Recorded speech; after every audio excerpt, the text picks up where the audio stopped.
दोस्तों, अभी कितना बजा है? रात के 2, 3, जो भी हो। अभी आप जहां भी लेटे हैं, एक बार अपने कमरे में देखिए।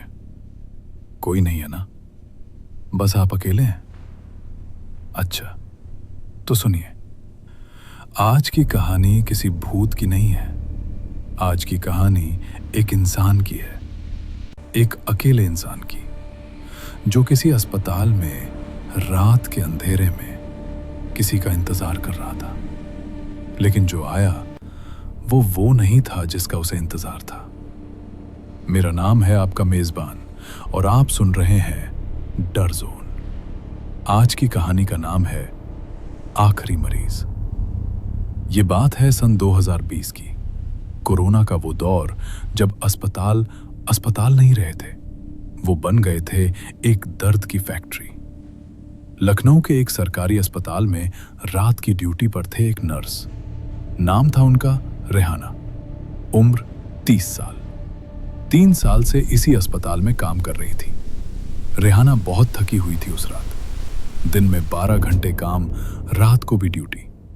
घर पर मां बीमार, पति पिछले साल गुजर चुके थे। जिंदगी बस चलाए जा रही थी। उस रात रेहाना अकेली थी वार्ड में। बाकी स्टाफ नीचे था। वार्ड नंबर 7, पुराने जमाने का वार्ड, 20 बेड। उस रात 19 बेड खाली थे। सिर्फ एक बेड पर एक मरीज था। बेड नंबर 7, एक बुजुर्ग आदमी। नाम था उनका राम प्रसाद। उम्र 75 साल। अकेले आए थे, कोई तीमारदार नहीं। रेहाना ने उनसे पूछा था, घर पर कोई है? बुजुर्ग ने बस मुस्कुरा दिया था। थी एक, अब नहीं रही। रेहाना समझ गई थी। उसने कुछ नहीं कहा। रात के 11 बज रहे थे। रेहाना अपनी कुर्सी पर बैठी थी, नर्सिंग स्टेशन पर, वार्ड के दरवाजे से 15 कदम दूर। तभी उसे आवाज आई, वार्ड के अंदर से। कोई धीरे धीरे कुछ बोल रहा था। राम प्रसाद जी की आवाज। रेहाना उठी, अंदर गई। क्या हुआ बाबा, कुछ चाहिए? राम प्रसाद जी ने आंखें खोली और बड़े प्यार से मुस्कुराए।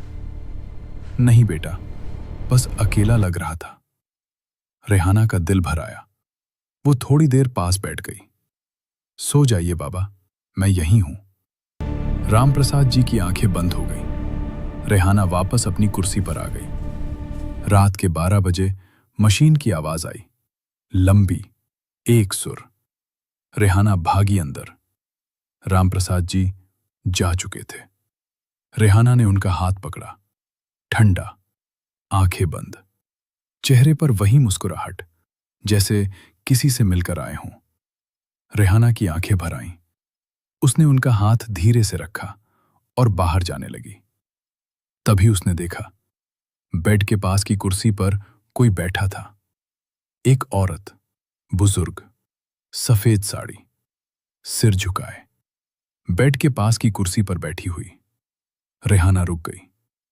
यहां कोई नहीं आ सकता था। रात के 12 बजे। मुख्य दरवाजा बंद था। वार्ड में सिर्फ वो अकेली थी। तो ये औरत अंदर कैसे आई? रेहाना ने धीरे से कहा, कौन है आप? औरत ने सिर नहीं उठाया। यहां कैसे आई? कोई जवाब नहीं। रेहाना एक कदम आगे बढ़ी। सुन रही हैं आप? यहां मरीज नहीं है अभी, आपको नीचे जाना होगा।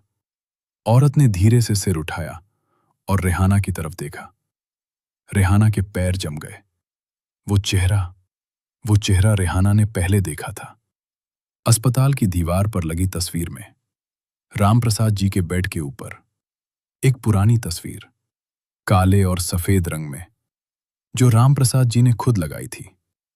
जब आए थे तो बोले थे, मेरी पत्नी की तस्वीर है, पास रहती है तो अच्छा लगता है। और अब वही चेहरा उस कुर्सी पर बैठा था, जिंदा। रेहाना का गला सूख गया। उसके हाथ कांपने लगे।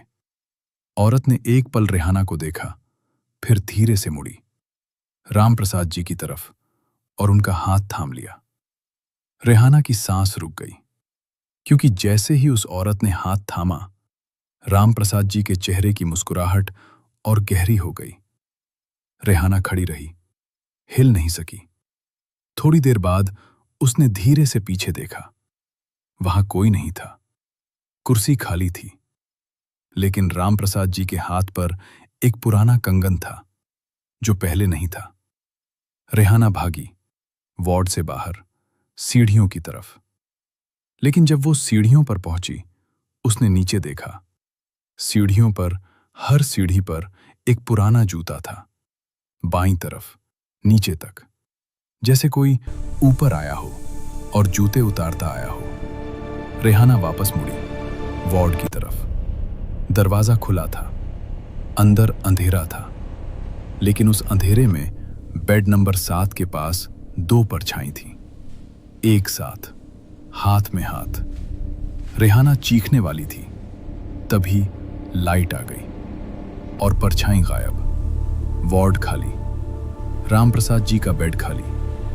बस वो पुराना कंगन तकिए पर पड़ा था। रेहाना वहीं बैठ गई, फर्श पर, और रोने लगी।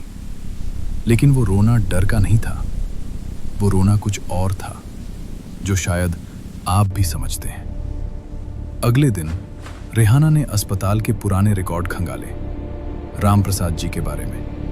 उनकी पत्नी का नाम था सावित्री।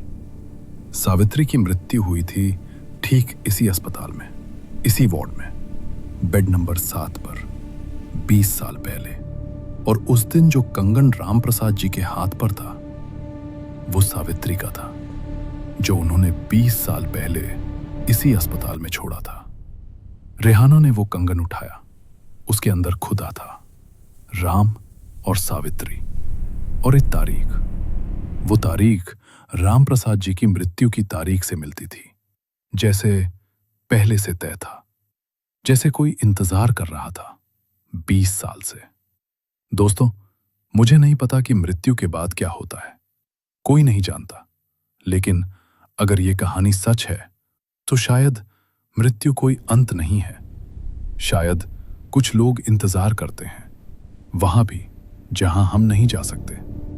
राम प्रसाद जी अकेले नहीं थे, उस रात भी नहीं। शायद आप भी अकेले नहीं हैं इस वक्त, इस अंधेरे में। लेकिन जो आपके पास है, वो डराने नहीं आया, बस पास रहने आया है। आज की कहानी यहीं खत्म होती है। दर्जोन पर अगली बार फिर मिलेंगे, एक नई कहानी के साथ।